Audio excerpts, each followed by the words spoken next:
is Martha, and today I'm going to cook 3 recipes that were originated in the country of Spain.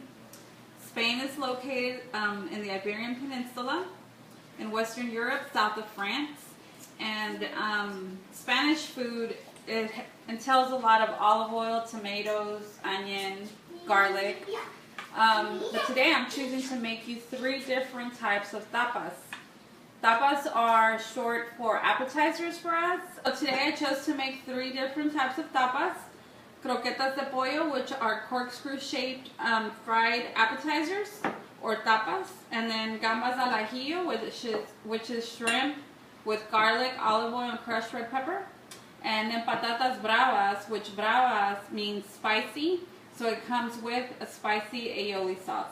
So let's get started with the croquetas de pollo. So I'm starting with the croquetas de pollo today, and I am using 10 ounces of boiled and shredded chicken, half of a white onion finely diced, a pinch of nutmeg, a 1/4 pound of unsalted butter, 4 cups of milk, and a 1.5 cups of all-purpose flour. And this is going to start, we're going to saute all this together and make a nice bechamel sauce, and then we're going to let it cool and form our corkscrew shaped tapa.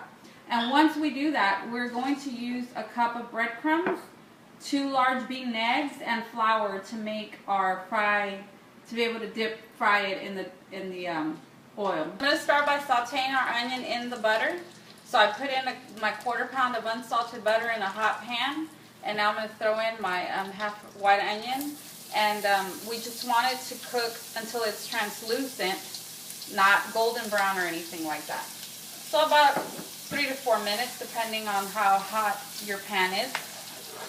Our onions are good and ready to go. They're translucent, nice color. So now I'm going to add my 1.5 cups of flour into this, and we're going to make it until it's thick, so we can start making our bechamel sauce. So we have to cook our onion and our flour and our butter together. Flour, onion, and butter mixture is now a little brown, and I'm going to start pouring in my milk and stirring or whisking continuously to start making my thick bechamel sauce. And just keep stirring continuously while you're pouring your 4 cups of milk into this mixture.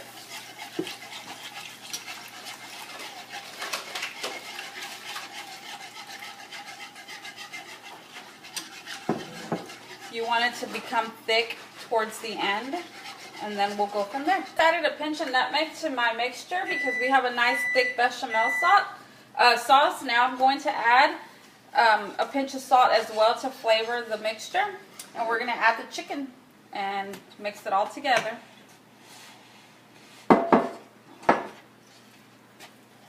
Nice thick bechamel sauce with my chicken and my onion and everything we added, and now we're going to spread it on a cookie sheet to let it cool.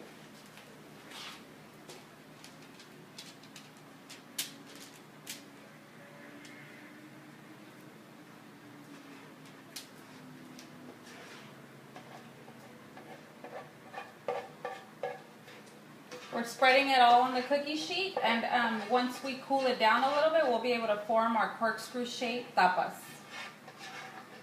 On our croquetas de pollo, now the mixture has chilled for about 15-20 minutes, and they're chilled enough for us to be able to handle them.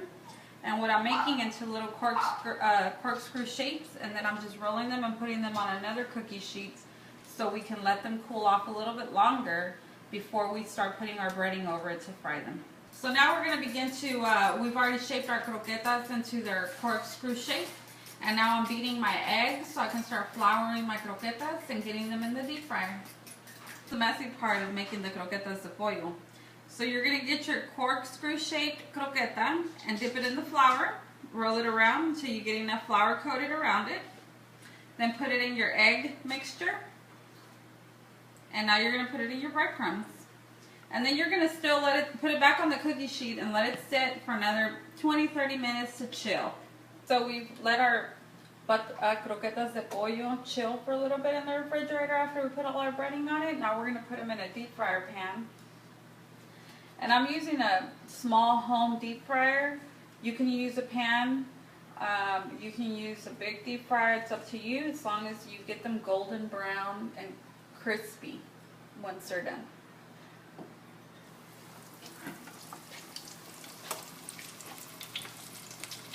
As your croquetas are being deep fried, when they're golden brown like this, you want to take them out of the oil and drain them on some paper towel just to absorb the oil, and make sure you salt them just a tiny bit just to give them a little good flavor.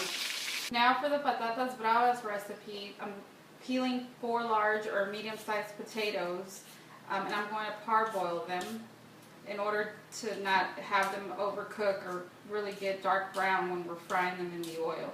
What I'm going to do is cut your potatoes lengthwise in half, and then from each half you're going to slice it again lengthwise, and then you're just going to cut about ½ inch into your potato to make little ½ inch squares or size potatoes in order to parboil them.